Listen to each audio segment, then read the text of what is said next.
Fala, meus amigos, minhas amigas, meus amigos, estamos de volta.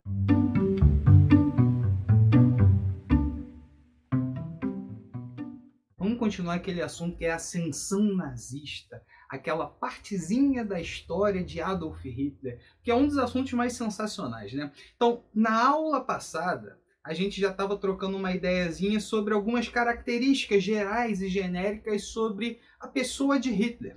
Aquele faz nada, artista, sonhador, desde sua juventude, desde a sua vida em Viena, lá com 18, 19 anos, Adolf Hitler se mostra anti-marxista, anti-bolchevista, anti-socialista, anti-esquerda. Para ele, isso é uma forma de sujar a imagem política de uma sociedade tão linda quanto a sociedade dos alemães.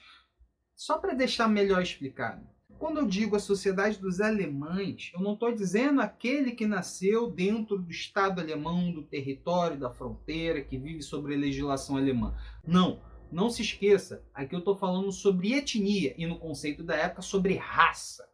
Então a raça alemã é quem eu estou falando. Tem alemão na Polônia? Tem. Na Tchecoslováquia? Tem. Na Polônia? Tem, já falei. Tem na Áustria? Tem. Tem na Suíça? Tem. Tem na França? Tem. Tem na Holanda? Tem. Na Dinamarca? Tem. E por aí vai. Então é uma comunidade bem específica. Mas ali ele já expressava o seu ódio à esquerda. Sabe por quê? Bom, em um determinado momento, Adolf Hitler ele começou a fazer grandes associações entre os judeus e todo o resto. O judeu é estuprador, o judeu é assassino, o judeu é marxista, o judeu é liberal, no sentido do liberalismo clássico lá, capitalismozão. Para ele, o judeu ele é aquela marca que deixa a sociedade alemã imunda em todos os sentidos, econômico, político e social. Beleza? Então ele é inclusive antimarxista. E quem já é mais sagaz em história, curioso pelo menos na história alemã, já percebeu que ao final da Primeira Guerra Mundial houve uma revolução.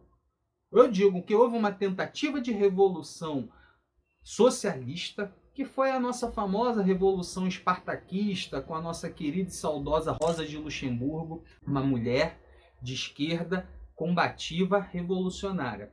Foi presa e executada pelos alemães que foram os contra-revolucionários, isso em 1919, beleza? Mas apesar desta revolução ter dado errada, houve como consequência da revolução uma transformação na política do Estado alemão. O Estado, o Império Alemão deixou de ser império e passou a ser uma república, que vai ser inclusive conhecida como a República de Weimar. É essa treta política que vai fazer com que Adolf Hitler, ainda membro do exército, mesmo depois da Primeira Guerra Mundial, depois dela ter acabado, Adolf Hitler, dentro desse contexto de ebulição política, ele começa a ganhar treinamento interno do exército. Sabe por quê?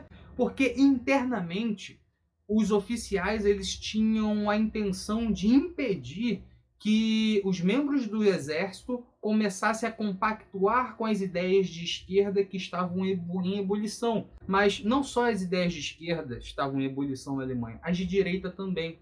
A movimentação política dentro da Alemanha, por consequência da crise econômica, da crise social gerada pela guerra, ela vai fazer com que todas as esferas políticas comecem a ficar em ebulição, crescendo, se desenvolvendo. E é dentro desse contexto que o exército alemão começa a incentivar o treinamento ideológico de seus soldados. E é na figura de Hitler que percebem a capacidade de oratória, de expressão para treinar os soldados, ideologicamente falando. Hitler fez discurso anti-socialista, Hitler fez discurso sobre o Estado alemão, sobre o capitalismo e a crise. Hitler fez vários discursos. Como? Ele passou por treinamentos, por cursos básicos de uma semana, pagos pelo exército, mas o fato dele ser expressivo, extremamente expressivo, foi fazendo com que ele ganhasse cada vez mais espaço dentro do exército. E é nesse apoio que Hitler começa a se perceber como sendo talentoso na arte de falar. Tanto que o Hitler tirou várias fotos Já dentro do Partido Nazista, ele pedia para tirar fotos dele discursando, para ele ensaiar expressões para que ele possa repetir dentro de seus discursos. Que aquilo tudo é um ensaio fotográfico para ele ver como é que ele fica melhor, mais expressivo na hora de discursar. Então, esse talento teve um empurrãozinho, que é o exército alemão, que estava se desmantelando. O Tratado de Versalhes, aquele acordo de paz que fez uma série de sanções contra a Alemanha, estava desmantelando as forças alemãs e Hitler, mesmo assim, estava lá dentro ainda. Agora, qual era o objetivo além desses caras criarem uma ideologia anti-esquerda, anti-marxista dentro do exército?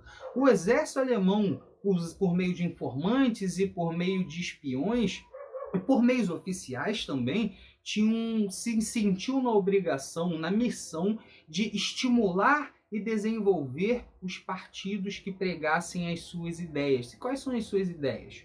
As ideias de superioridade, as ideias antimarxistas, já acabei de falar, as ideias germânicas, e eu digo aqui o pan-germanismo, que ele não morreu. Pan-germanismo, uma das questões nacionalistas tratadas como causa da Primeira Guerra Mundial, dentre outras causas, o pan-germanismo, nacionalismo exacerbado. Então, todas essas ideias que estivessem dentro de um grupo político seria estimulado pelo governo, especialmente pelo exército, e aquelas contrárias sofreriam repressão. Tranquilo? Então, Adolf Hitler, dentro do exército, ele passa por esse papel, passa por essa situação, e é ele, inclusive, que ganha uma tarefa. Paga pelo exército, ele vira informante do Partido dos Trabalhadores Alemães, o futuro partido nazista. Ele faz visitas em todas as reuniões, e já vou dizer, na primeira reunião, ele já falou. Sabe por quê?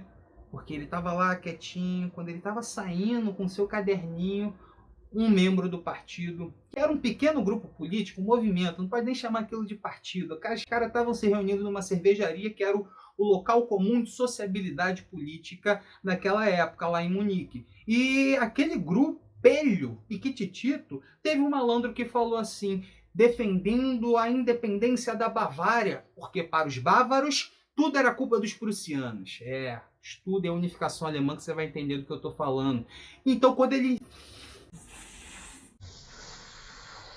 pregou essa ideia, Adolf Hitler jogou o caderno na mesa. Aqui, ó, jogou o caderno na mesa, ficou em pé na mesa. É sério. Ele subiu na cadeira e começou a discursar. Ele começou a falar assim, no chão mesmo. Começou, Subiu na cadeira, ele se empolgou tanto, ele estava com tanta raiva que ele começou a discursar no alto da mesa. E eu te falei, quando alguém irrita ele faz esse tipo de coisa. E é esse tipo de coisa que o Partido dos Trabalhadores Alemães estavam precisando. As ideias eles já tinham, eles não tinham alguém para comunicar. Após essa reunião, Hitler vai se aproximar da direção e é esse o iniciozinho da história de Hitler no Partido dos Trabalhadores Alemães. Então, meus amigos, próximo episódio a gente já vai continuar essa bagaça, essa história sensacional, tranquilo? Beijo no coração, de vida.